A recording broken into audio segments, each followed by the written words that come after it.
Assalamualaikum warahmatullahi wabarakatuh. Alhamdulillah wassalatu wassalamu ala rasulillah wala hawla wala quwata illa billah.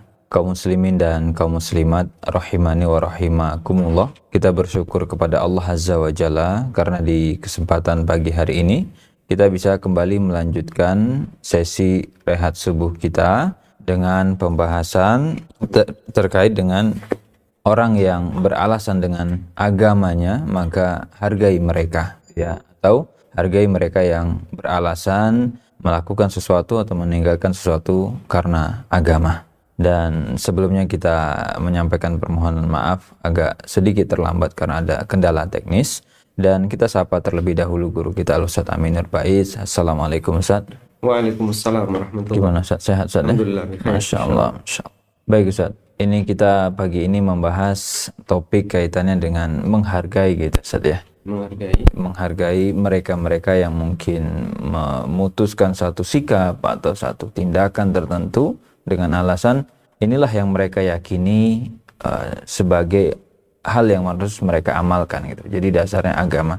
Nah, kenapa pembahasan ini menjadi penting Ustaz? Kaitannya dengan mungkin tadi bermazhab atau yang semisal. Ya. Alhamdulillah wassalatu wassalamu ala rasulillah wa ala alihi wa sahbihi wa mawala. Kalau kita perhatikan sikap di masyarakat itu membedakan antara alasan A dengan alasan B, padahal sama-sama alasan.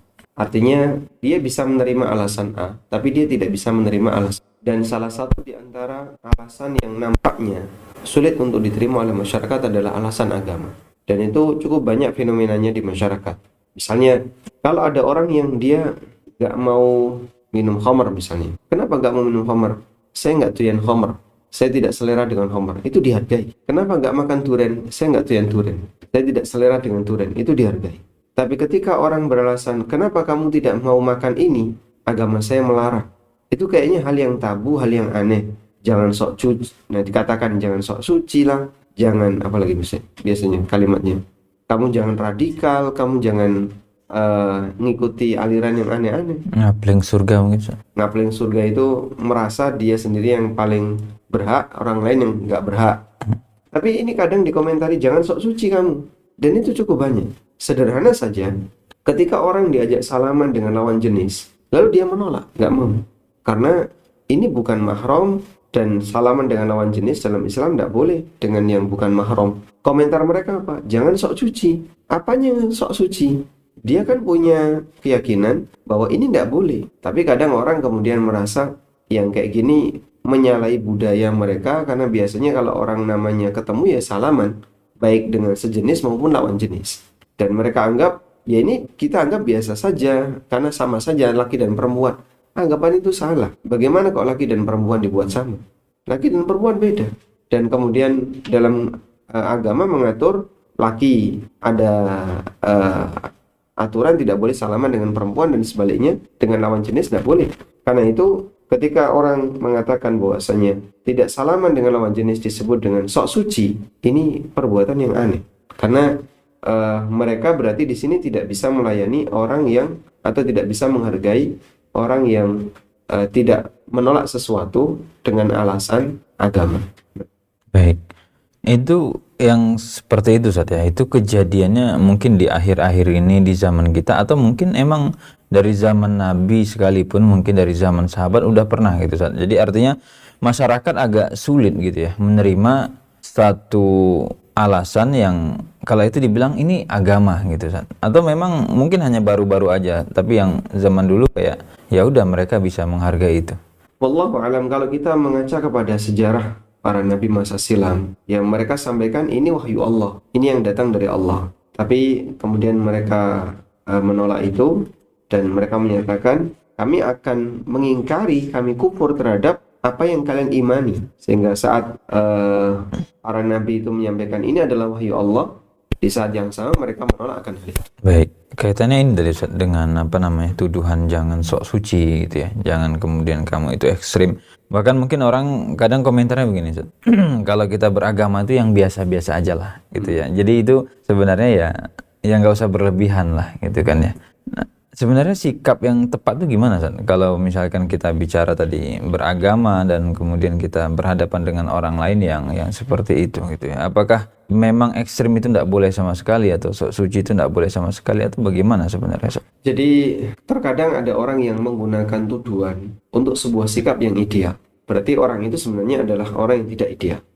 Sehingga sikap ini sebenarnya sudah ideal, tapi dituduh tidak ideal dengan aneka tuduhan yang dia buat ya, dengan kalimat-kalimat tertentu.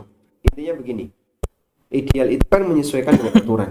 Apa yang sesuai aturan itulah yang ideal. Sehingga yang sesuai dengan aturan, dia bukan sok suci, dia bukan ekstrim, dia bukan radikal. Justru yang sesuai aturan inilah yang biasa. Karena seharusnya manusia itu harus sesuai aturan. Yang biasa bagi manusia itu adalah yang sesuai aturan. Ketika dia tidak sesuai aturan, berarti dia tidak biasa. Dipahami ya? Ketika dia tidak sesuai aturan, berarti dia tidak biasa.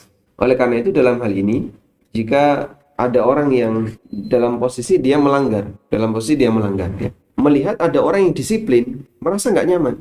Akhirnya yang disiplinnya harus disudutkan. Gimana caranya biar dia nggak disiplin? Atau gimana caranya biar yang disiplin ini sesuai dengan posisi dia? Karena kalau dia melanggar aturan, sementara yang lain disiplin, kelihatan sendiri. Justru yang ekstrim yang melanggar aturan. Misalnya, menjaga sholat 5 waktu. Semuanya dilakukan secara berjamaah. Bagi sebagian orang yang nggak biasa dengan itu, andaikan ya, dalam satu kampung ada 300 kakak. 299 semuanya datang ke masjid untuk sholat 5 waktu. Hanya satu orang yang tidak datang ke masjid untuk sholat 5 waktu. Sekarang yang ekstrim yang mana? Yang satu mungkin. Yang satu. Karena ekstrim itu ada dua. Pertama ada ekstrim dalam melakukan dan ada yang ekstrim dalam meninggalkan. Dalam posisi ketika orang itu tidak menyesuaikan diri dengan aturan, dia ekstrim meninggalkan. Dan itu juga pelanggaran. Dia memang orang malas kok. Dia memang orang yang tidak menjaga komitmen dalam beragama. Makanya dia ekstrim meninggalkan. Tapi dalam posisi ketika orang itu disiplin, dia ekstrim dalam mengamalkan. Bukan disiplin ya. Orang yang berlebihan ketika mengamalkan, dia ekstrim dalam mengamalkan. Sehingga sampai menuduh orang yang salah sedikit dengan kesalahan yang besar. Itu semuanya ekstrim. Maka yang tepat adalah di pertengahan, dia melakukan aturan sesuai dengan kaidah yang berlaku. Kalau demikian yang terjadi, jangan sebut orang ini ekstrem. Baik, mungkin sebenarnya kayak tuduhan atau anggapan tadi bisa juga di tempat kerja mungkin Ustaz ya. Jadi nggak hanya agama. Saya teringat ini Ustaz, ungkapan kayak kalau misalkan ada anak baru masuk ke suatu lembaga atau instansi, kemudian ada bosnya atau atasannya bilang kalau di sini jangan terlalu baik gitu kan ya. Maksudnya apa? Ya ada aturan dilanggar-langgar dikit tidak apa-apa lah gitu. Mungkin ya tadi gitu Ustaz ya. Ada orang kayak sholat, sebenarnya dia udah bener ini sholatnya 5 waktu, kemudian nutup aurat, pakai jilbab, tapi dikomentari oleh mereka yang mungkin tadi menyimpang, kok jadi orang tuh terlalu baik, sok suci gitu ya. Sebenarnya mungkin bisa kita temukan juga Ustaz ya di kehidupan yang lain gitu ya, selain agama. Yang dituduh terlalu baik ini kan sebenarnya melakukan hal biasa. Iya. Memang idealnya harus kayak gitu. Berarti yang mengatakan kamu jangan terlalu baik, ini orang kurang ajar sebenarnya. Dia ngajak orang lain untuk sama dengan dia, biar ada temennya. Coba andaikan orang ini sendirian, nanti dia dianggap ekstrim. Kamu yang paling melanggar di sini. Kamu yang paling menyimpang di sini. Yang seharusnya menyesuaikan dengan aturan, tapi kamu sendiri yang nggak mau. Nah, karena orang yang kayak gini banyak, akhirnya yang baik ini dianggap ekstrim. Istilah ekstrim itu kan apa yang beda sendiri itulah ekstrim. Orang memberikan komentar ketika ada orang yang beda sendiri. Nah, saat rombongan para penjahat itu dominan, maka orang baik dianggap ekstrim. Sehingga ketika orang mau berbuat baik, itu dihalangi, jangan terlalu baik. Makanya kampanye kita balik. Anda saja yang ini bermasalah dan membiarkan apa yang bermasalah ini bertahan. Akhirnya ada orang baik dianggap terlalu baik. Masya Allah. Nah ini Ustaz, ini kan tadi di buku disampaikan bahwa sebenarnya ada memang standar ekstrim yang dinyatakan oleh syariat itu ekstrim gitu ya. Kalau tadi kan ukuran ekstrim dan ekstrim itu tergantung siapa yang paling banyak gitu ya, siapa yang mungkin lingkungannya lebih menguasai. Nah, ternyata kan di dalam agama juga ada memang sikap-sikap yang dinyatakan oleh Allah, misalkan ini adalah bentuk tindakan yang ekstrim gitu ya dalam beragama. Seperti tadi disebutkan di sini kayak mengkultuskan nanti ya, menganggap nabi sampai kemudian menjadi level Tuhan, itu gimana Ustaz, kalau seperti itu? Jadi kasus ekstrim di masa silam, kemudian Allah turunkan dalil. Ada banyak kasus ekstrim di masa belakangan, tinggal kita sabarkan saja. Karena tidak semua kasus ada di masa silam. Sehingga kenapa ekstrim ini disebutkan dalam dalil? Misalnya la taghlu fi dinikum ghairal haqqi janganlah kalian bersikap ghulu, dan ini kan arahnya kepada ahli kitab. Bersikap ghulu dalam masalah agama yang itu tidak dibenarkan, dan ini arahnya kepada ahli kitab yang menjadikan Nabi sebagaimana layaknya Tuhan. Terlalu ekstrim mereka. Meskipun pelanggaran itu sampai sekarang masih bertahan. Ada orang yang menjadikan manusia biasa sebagaimana layaknya Nabi, ada yang menjadikan Nabi sebagaimana layaknya Tuhan. Dan itu semuanya adalah sikap ekstrim yang dilakukan oleh orang di masa sekarang, yang itu sudah ada sejak masa silam. Tapi ada banyak sikap ekstrim yang baru yang bermunculan, yang ini mungkin tidak kita jumpai. Dalilnya yang mana yang kayak gini kok disebut ekstrim? Ya karena ini tidak ada di masa silam, sehingga tidak disebutkan teksnya, tapi praktek ini sama sebagaimana praktek ekstrim di masa silam. Sehingga tinggal kita kiaskan saja, kita analogikan. Intinya bahwa ketika orang beragama tapi terlalu berlebihan, sampai kemudian dia melebihi dari batas yang seharusnya, itulah sikap ekstrim. Dan Nabi SAW sendiri melarang beberapa sahabat yang pernah melakukan pelanggaran itu, dengan memuji beliau berlebihan sampai beliau katakan, la tutruni kama atratin nasara Isa bin Maryam. Jangan kalian mengkultuskanku sebagaimana orang Nasrani mengkultuskan Nabi Isa bin Maryam. Inna ma'ana abdun faqulu Abdullah wa rasuluh. Aku hanyalah seorang hamba, maka panggil aku dengan Abdullah wa rasul. Hamba Allah dan utusannya. Sehingga dalam posisi ini, ketika seorang muslim dia menyikapi Nabi SAW, posisikan beliau sesuai dengan kedudukannya. Beliau adalah seorang Nabi yang mendapatkan wahyu sehingga wajib ditaati, dan beliau adalah hamba yang tidak memiliki sifat-sifat ketuhanan sehingga jangan dijadikan sebagai Tuhan. Itu kan posisi pertengahan. Maka orang yang tidak mau mengikuti syariat beliau, berarti dia ekstrim dengan meninggalkan prinsip pertama, menjadikan beliau sebagai Rasul, sehingga tidak mau taat kepada beliau. Misalnya mengatakan ajaran Nabi itu budaya Arab, atau ajaran Nabi itu dipengaruhi oleh tradisi dan budaya Arab dan seterusnya. Model kayak gini orang yang ekstrim. Anda melakukan pelanggaran karena tidak memposisikan Nabi SAW sebagaimana posisi yang tepat. Beliau itu tidak melestarikan budaya, tapi beliau melestarikan wahyu. Kalau kemudian melestarikan budaya, nggak perlu ada seorang Nabi, karena orang Arab sudah berbudaya sebelum ada Nabi. Tapi semua budaya Arab direstui oleh wahyu, sehingga saat wahyu itu datang, ada sebagian yang berbenturan dengan budaya mereka. Baik, tadi menarik Ustaz ketika Ustaz sampaikan bahwa ekstrim itu sebenarnya bentuknya secara umum ada dua gitu ya. Ekstrim artinya berlebihan pada saat melakukan, dan kemudian ekstrim pada saat meninggalkan. Mungkin boleh enggak Ustaz dikasih contoh yang lain mungkin Ustaz, untuk menambah pemahaman terhadap bentuk ini gitu Ustaz, meninggalkan ataupun dia tadi yang melakukan. Ya, orang yang intinya begini, semua penyimpangan terhadap syariat itu ekstrim. Meninggalkan itu ekstrim. Misalnya, tidak mau beriman kepada Nabi, ekstrim kan? Ekstrim. Seharusnya kamu beriman kepada Nabi. Jalan kebenaran kan di tengah. Kalau dia tidak mau jalan di tengah, berarti dia serong kiri atau serong kanan. Dia ekstrim. Orang Yahudi itu ekstrim. Sampai kemudian Nabi dibunuh. Ekstrim kan? Ya, ekstrim. Ekstrim banget ini. Masa Nabi dibunuh? Ada yang Nabi dibantai. Mereka mau mensalib Nabi, tapi nggak berhasil.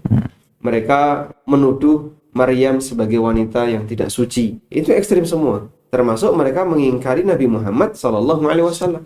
Sehingga Yahudi sangat benci Nabi Muhammad SAW. Memusuhi Rasulullah SAW. Makanya heran kalau ada orang yang mengaku cinta Nabi SAW, tapi dia gini sama musuhnya Nabi SAW. Dia bestie dengan musuhnya Nabi SAW. Ini heran kita. Sampai kemudian dapat undangan khusus ke Israel, lalu dia menampakkan keakraban dengan mereka, bangga ketika berada di tengah-tengah mereka. Ini ada. Kalau sebatas menghadiri undangan non-muslim sebagai duta dari kaum muslimin, kemudian kita tetap menjaga prinsip sebagai seorang muslim dan tidak bangga, tidak menampakkan loyalitas dengan mereka. Dari dulu para sahabat sudah melakukan itu. Mereka diutus menemui raja ini dalam rangka untuk menyampaikan izzah Islam, kekuatan Islam. Kami punya prinsip kayak gini. Dan saling mempengaruhi. Negara non-muslim mempengaruhi negara muslim, kaum muslimin mempengaruhi mereka untuk bisa masuk Islam. Sehingga praktek meninggalkan sebagaimana yang dilakukan oleh orang Yahudi itu ekstrim. Membunuh Nabi, mengingkari para Nabi, tidak mau beriman kepada Nabi, itu adalah bagian dari contoh ekstrim. Baik, mungkin yang perlu dijadikan kuncian tadi adalah standarnya itu adalah sebenarnya syariat gitu Ustaz ya, bukan kayak anggapan sebagian orang atau mungkin penilaian sebagian masyarakat terhadap perbuatan ini. Nah, betul. Insyaallah. Baik. Dan di sini juga sebenarnya banyak Ustaz ya, contoh-contoh kayak seperti yang tadi Ustaz sebutkan, ada yang sampai beribadah tapi berlebihan ya. Kemudian juga ini juga sama ya. Mungkin lebih kepada dalam hal melakukan gitu ya. Artinya dia beragama tapi berlebihan. Nah, mungkin ini Ustaz, bagaimana supaya kita lebih yakin, lebih mantap kalau kita dituduh sebagai orang yang ekstrim Ustaz? Jadi tidak semua tuduhan itu kan perlu kita dengerin. Nggak ada orang yang ngasih tuduhan. Kalau emang tuduhan itu nggak benar, ya udah biarin aja. Sebab kalau kemudian kita pengen hidup tanpa ada orang yang benci, itu mustahil. Sebagaimana kata Imam Syafi'i rahimahullah ta'ala, ridwan nasi ghayatun la tudrak. Mencari kerelaan seluruh umat manusia itu adalah tujuan yang tidak mungkin bisa dicapai. Sehingga kalau orang pengen menjadi manusia yang dia disetujui oleh seluruh lapisan umat manusia, itu mustahil. Karena pasti akan ada orang yang tidak setuju dengan kita. Karena itu jika kita dalam posisi yang sudah benar lalu disikapi macam-macam, ya sudahlah, dia tidak punya prestasi sebagaimana kamu, dia tidak punya prestasi seperti kamu bertahan saja. Karena kalau pengen semua orang setuju dengan kamu, ini adalah tujuan yang tidak akan mungkin bisa tercapai. Baik, insyaallah. Ini nanti mungkin kelanjutannya membahas tentang ini Ustaz, tentang sikap ideal tadi yang di tengah. Kira-kira gimana kalau yang ideal? Justru saya pengen garis bawah ini ya. Jadi masyarakat Indonesia bisa jadi ya lebih tidak toleran dalam masalah beragama dibandingkan orang luar. Kalau kita memberikan perbandingan dengan sikap orang lain, saya katakan bisa jadi karena ini sifatnya tidak menyeluruh. Artinya ada sebagian orang dan banyak orang yang dia belum bisa menghargai alasan beragama. Padahal bisa jadi non-muslim itu bisa menghargai.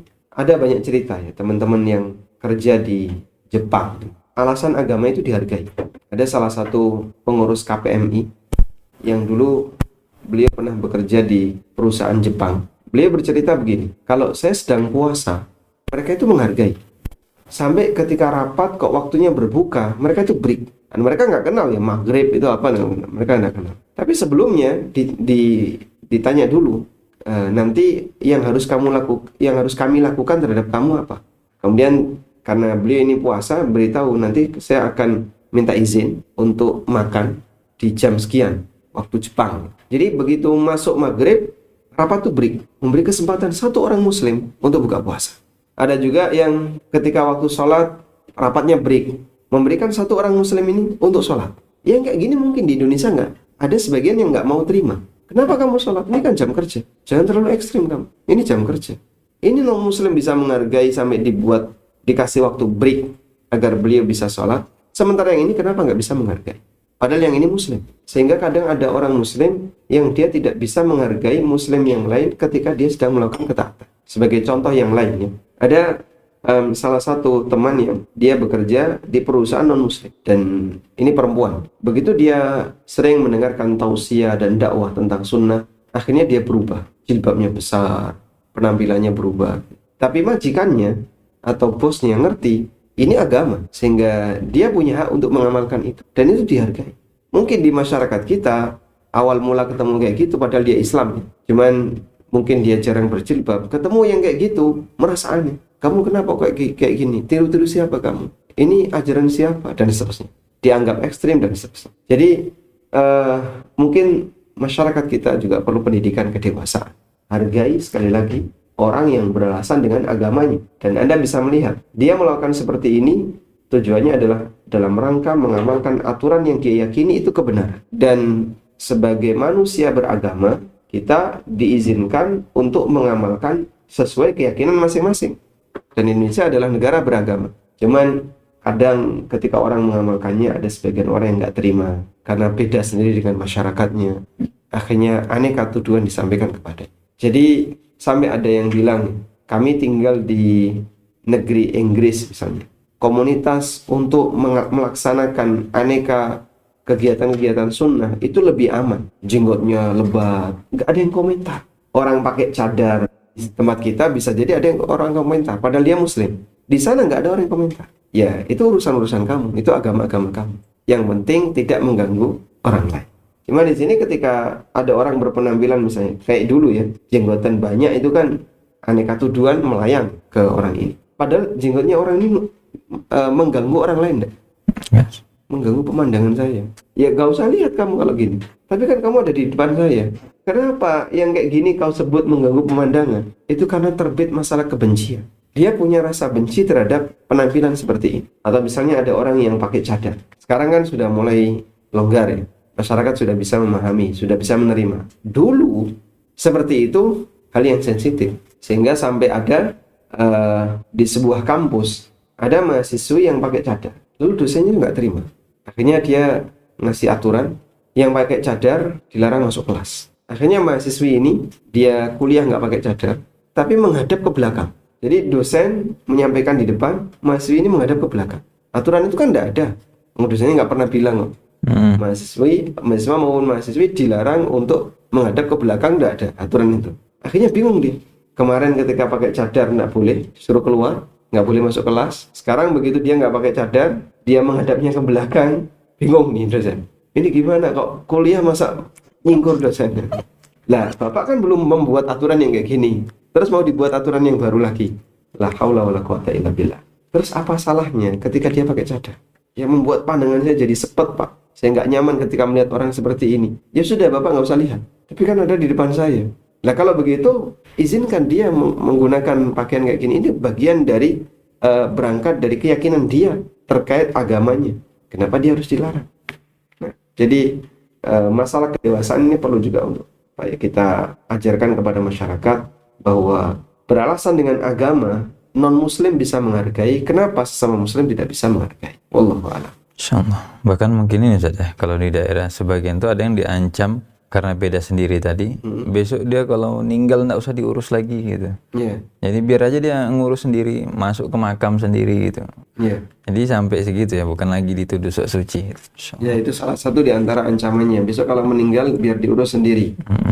Berarti kan mereka mau memutus hubungan sosial dengan orang yang kayak gini. Sebagaimana dulu Nabi SAW diputus hubungan sosialnya dengan cara diboikot. Akhirnya tidak boleh menikah dengan Bani Hashim, tidak boleh transaksi dengan Bani Hashim, dan seterusnya. Kalau sekarang kan masih ringan ya, jual beli masih boleh, sehingga ketika orang ini datang masih dilayani ketika mau membeli sesuatu.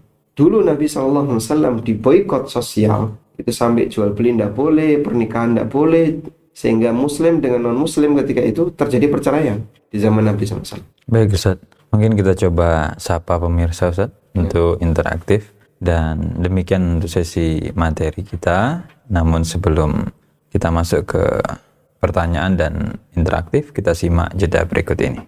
Atas kemudahan dari Allah Ta'ala, Umroh bareng ANB bekerja sama dengan Travel Nur Ramadan Wisata akan menyelenggarakan Umroh Akbar bersama Ustadz Amin Nurbait dan Ustadz Wira Mandiri Bahrun dengan biaya mulai 29,9 juta untuk kuart. Jamaah akan mendapatkan fasilitas Hotel Bintang 5 Aska As-Safa atau Staraf di Mekah, Hotel Concord Al-Khair Staraf di Madinah. Info selengkapnya silakan kunjungi medsos kami, Facebook Umroh bareng ANB, Instagram ANB Umroh, atau melalui customer service kami 0812 9090 4331. Umroh bareng ANB, beribadah dengan ilmu. Baik para pemirsa yang semoga selalu dirahmati oleh Allah Azza wa Jalla, kita undang untuk bergabung di sesi interaktif, dapat mengajukan pertanyaan di layanan 081224443344 atau mengirimkan pesan di 081221567890. Baik, ini kita lihat pertanyaan yang sudah masuk terlebih dahulu. Assalamualaikum warahmatullahi wabarakatuh. Izin bertanya Ustadz, bagaimana menyikapi orang yang mengatakan kita yang bermanhaj Ahlussunnah ini dengan sebutan Wahabi? Karena dalih penolakan mereka terhadap tuntutan syariat yang tidak membolehkan misalnya rokok, atau misalkan membid'ahkan tawasul kepada orang soleh yang sudah meninggal. Jazakumullah khairan Ustadz. Waalaikumsalam warahmatullahi wabarakatuh. Gelar ini sebenarnya sudah lama ya, dan ini seperti bola yang digelindingkan kemana-mana. Maka bagi saya kalau melihat seperti ini ya, hal yang tidak ilmiah tidak perlu terlalu mendalam untuk kita bahas. Karena sampai sekarang tidak ada standarnya. Sehingga kadang saya sendiri melihat ada beberapa orang yang membuat kebijakan anti Wahabi. Tapi saat mereka ditanya, Wahabi itu yang kayak gimana sih? Tidak punya standar. Tuduhan tapi tidak ada standar. Itu kan bingung. Jangankan yang seperti ini, masalah akidah dan masalah ibadah, masalah beragama, sampai yang dalam aktivitas sehari-hari saja, kalau itu disalahkan tapi nggak ada standarnya, itu nggak diterima. Dulu pada waktu ada polemik tentang helm standar, itu kan sempat ada salah satu pengendara yang ditangkap, ditilang karena helmnya helm, dulu kan masih banyak yang helm kecil itu. Akhirnya dia ditilang. Saat dia ditilang, terus sidang. Nah, hakim itu bingung waktu itu katanya. Sebelum ada standarnya, hakim itu bingung bahwa kenapa orang ditilang karena dia tidak menggunakan helm standar. Dan pada titik itu, informasi yang saya dapat itu katanya kejadiannya ada di Bantul. Allahu a'lam benar apa enggak. Pada titik itu belum ada penjelasan mengenai helm standar. Itu nggak bisa ditilang. Akhirnya pengendara ini diposisikan menang sehingga dia tidak ditilang. Nah, yang kayak gini ketika kita memberikan tuduhan, kamu Wahabi, kamu intoleran, kamu radikal. Terus alasan kamu memberikan tuduhan ini apa? Karena apa tadi? Misalnya tidak merokok. Tidak merokok.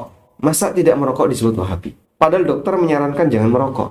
Dan dokter menyarankan rokok itu berbahaya. Bahkan pabrik rokok sendiri menulis rokok membunuhmu. Itu tertulis di bungkusnya. Sehingga ketika ada orang yang anti rokok, kemudian menolak rokok, dimusuhi dengan aneka tuduhan, kamu jangan sok suci, kamu jangan ekstrim, kamu jangan Wahabi. Ini yang ekstrim yang mana? Yang sok benar yang mana?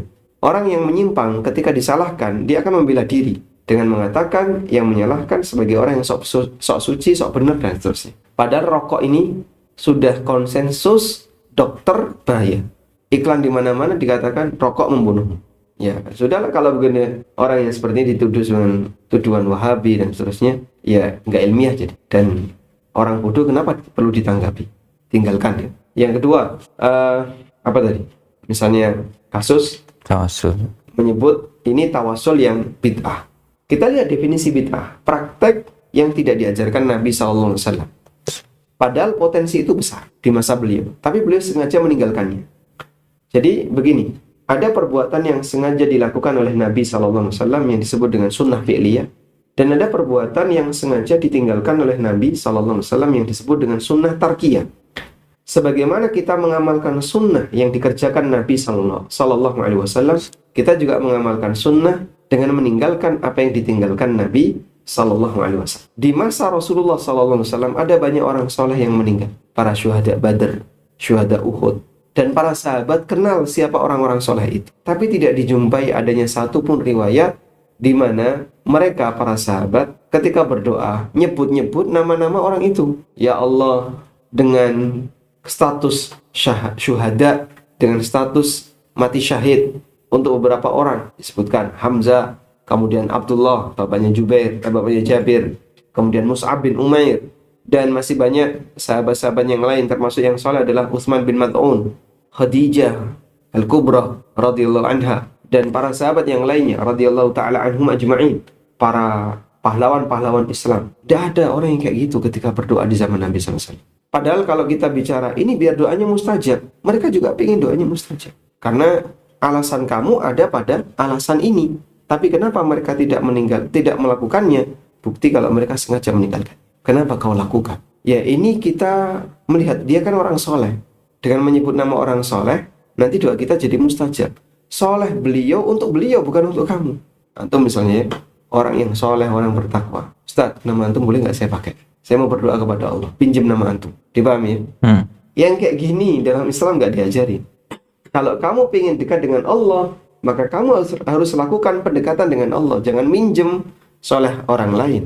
Dan Islam tidak mengajarkan soleh orang lain dipinjem untuk dipakai doa. Yang bisa saya lakukan adalah, tolong saya didoakan. Saya mau ini, minta tolong doakan. Itu bisa. Sehingga beliau orang soleh ini mendoakan kita.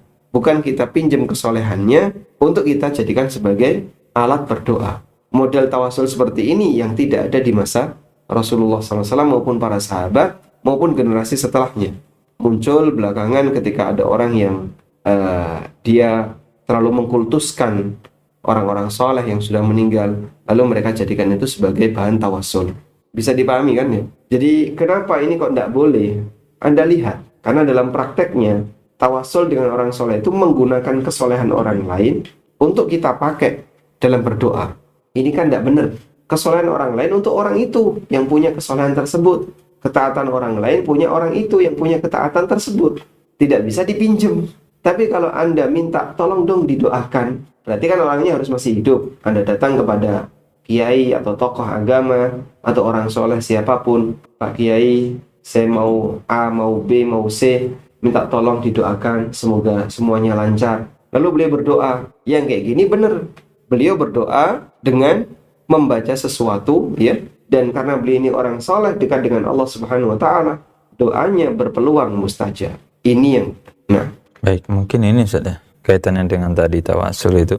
Orang berpikiran kayak kita ini orang banyak dosa. Jadi kayak kita kalau mau ke presiden itu kan bukan orang dalamnya istana, Ustaz. Nggak punya akses gitu ya. Nah sama orang soleh ini kan dekatnya sama Allah. Jadi kita minta tolong dong disampein gitu. Jadi kayak lewat perantara jadinya gitu Ustaz ya. Memang ada beragam bentuk tawassul ya. Ada beragam bentuk tawassul. Ada yang sampai pada tingkatan kesyirikan. Dan ada yang tidak sampai pada tingkatan kesyirikan, tapi itu praktek bid'ah. Kenapa kita tegaskan praktek bid'ah? Kayaknya berat ngomong bid'ah itu ya. Ya ini praktek yang tidak pernah ada di zaman Nabi SAW. Karena penggunaan ini, dulu para sahabat tidak pernah melakukannya. Dan kami tidak menjumpai satupun dalil tentang itu. Justru yang ada sebaliknya. Umar bin Khattab radhiyallahu anhu itu pernah melakukan istisqa. Lalu setelah berkumpul bersama kaum muslimin, beliau panggil Abbas, paman Nabi SAW. Lalu Abbas diminta untuk berdoa. Wahai Abbas, silakan berdoa. Padahal kalau kita bicara tawassul, kenapa Umar tidak bertawassul dengan Nabi SAW? Ya Allah, dengan Nabimu. Karena Nabi SAW sudah meninggal. Waktu itu Umar jadi khalifah. Dengan kesolehan Nabimu, ketakwaan Nabimu, kami memohon kepadamu. Itu tawassul pakai nama Nabi. Umar tidak melakukan itu.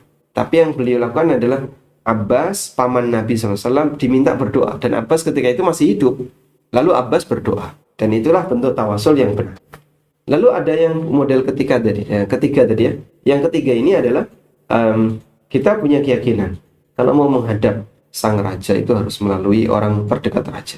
Baik, jika orang ini masih hidup nggak jadi masalah.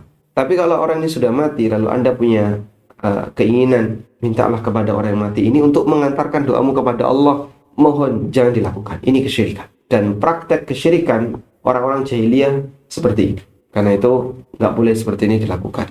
Ma na'buduhum illa liqarribuna ilallahi zulfa, itu berbicara tentang itu. Di surat Az-Zumar ayat yang ketiga, mereka mengatakan kami tidak beribadah kepada berhala-berhala ini kecuali agar arwahnya mengantarkan doa kami kepada Allah sehingga lebih dekat. Wallahu a'lam. Baik Ustaz, kita coba lanjut ke pertanyaan berikutnya. Bismillah, Assalamualaikum. Afwan, untuk perempuan, kan memang kita tidak diperbolehkan memakai parfum ya Ustaz. Tapi sebagian ummahat tidak sedikit yang akhirnya punya bau badan yang tidak pede ketika berkumpul. Bagaimana solusinya? Karena kita kadang jadi bahan olo-oloan orang awam karena bau badan. Waalaikumsalam warahmatullahi wabarakatuh. Baik, saya kira begini Ustaz. Sesuatu yang bau dikasih parfum, kira-kira gimana? Makin nggak karuan Ustaz. Makin nggak karuan. Jadi yang benar saja kalau bau badan dikasih parfum itu hilang. Enggak. Kalau kotoran itu dihilangin, kasih parfum bermanfaat. Baju kotor ya, baju kotor. Dikasih parfum, tapi kotor. Misalnya pesing atau bau apa, dikasih parfum, kira-kira gimana? Makin nggak karuan, nggak enak. Makanya keluarnya bau badan tidak diimbangi dengan parfum. Ya, ini teori umum dalam mengatur bau badan ya. Baik. Yang tidak boleh menggunakan parfum, tapi tidak dilarang menggunakan obat penghilang bau badan.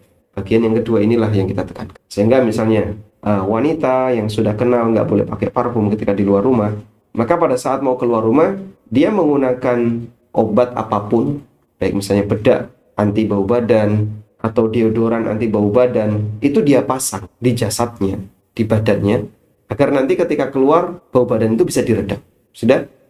Akhirnya dia tidak mengeluarkan aroma wangi, tapi dia tidak mengeluarkan bau. Ada orang yang dia pakai parfum nggak karuan, dan bau badannya juga nggak karuan. Akhirnya campur aduk, makin nggak karuan. Ini, cuman kan dia nggak diolok-olok. Kenapa? Karena satu kubu dengan mereka, satu tipe dengan mereka. Ya sudahlah, berarti standarnya itu bukan bau. Standarnya adalah karena orang ini berpakaian yang beda dengan yang lain. Begitu keluar bau, yang pakaian minim keluar bau, yang pakaian besar keluar bau, beda perlakuan. Ya. Ada wanita yang misalnya naik kendaraan umum dan dia baru pulang dari kantor, selesai kerja. Kalau berangkat kan wangi, ya. Pulangnya bau dia. Ketika naik kendaraan umum, aroma bau. Sebagaimana yang lain juga aroma bau. Meskipun ini dikasih wangian, disemproti, tetap bau. Karena sumber kotorannya ada di badannya. Makanya yang lebih tepat adalah bagian itu diminimalisir sehingga dia tidak bau, meskipun dia tidak mengeluarkan aroma yang tidak sedap. Ya, aroma apapun, dia tidak mengeluarkan wangi dan tidak mengeluarkan aroma harum dan yang lain. Nah, Baik Ustaz. Mungkin ada closing statement Ustaz terkait dengan topik hari ini. baik. Memberikan pendidikan kepada kaum muslimin untuk menghargai agama itu nampaknya PR besar bagi kita semua. Karena di masyarakat kita ketika sudah punya anggapan tertentu dan itu dianggap sudah paling ideal, misalnya yang pokoknya sudah pakai kerudung aja udah cukup, lehernya terbuka, kemudian apalagi misalnya dia pakai dandan, itu sudah dianggap inilah yang beragama. Akhirnya ketika ada orang yang melakukan yang sebenarnya sesuai ajaran agama, mereka menolak. Maka pendidikan untuk masyarakat muslim di Indonesia agar mereka menghargai agama itu masih menjadi PR bersama yang perlu untuk kita lanjutkan. Tahap demi tahap kita sampaikan kepada mereka. Ada yang menghormati dan tidak mau mengamalkan, ada yang tidak menghormati dan memberikan celaan. Tapi kita berharap semoga semua punya kesadaran bahwa beragama itu hak setiap orang yang memiliki agama. Sehingga saat dia melaksanakan sebuah tindakan tertentu atau meninggalkan hal tertentu karena alasan agamanya, tolong hargai. Wallahu a'lam. Baik Ustaz, jazakallah khair. Semoga Allah berkahi Ustaz dan keluarga serta ilmu yang Ustaz sampaikan. Baik, demikian para pemirsa sesi rehat subuh kita pada kesempatan pagi ini. Semoga Allah berikan kita keistiqomahan dan tetap semangat, tidak goyah walaupun mungkin ada cacian ataupun mungkin ada tuduhan-tuduhan yang kurang mengenakkan saat kita mengamalkan agama ini. Kami mewakili kru yang bertugas mohon izin undur diri dan kita tutup dengan doa kafaratul majelis. Subhanakallahumma wa bihamdika asyhadu alla ilaha illa anta astaghfiruka wa atubu ilaik. Assalamualaikum warahmatullahi wabarakatuh.